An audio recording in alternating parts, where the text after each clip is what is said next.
Day 30 now in the federal government shutdown. Pressure continues to mount as the number of people impacted continues to grow. Congress not agreeing on a push to carve out funds as millions of Americans now face losing their SNAP benefits as well. Fox 5's Stephanie Ramirez is live not too far from the Capitol with the latest today. Steph.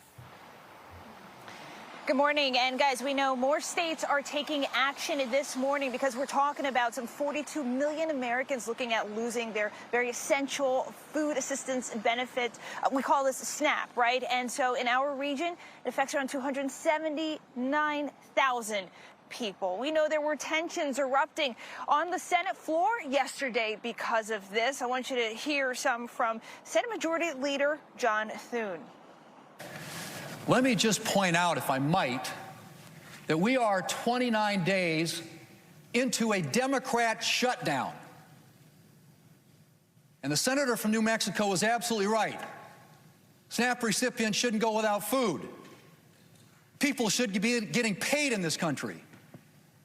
And we've tried to do that 13 times. And you voted no 13 times. Now, later this morning, Maryland Governor Wes Moore is planning to announce an executive action he's taking to assist Maryland SNAP recipients. Different states, told you, stepping up in different ways as we move now toward the end of week 5 in this federal government shutdown.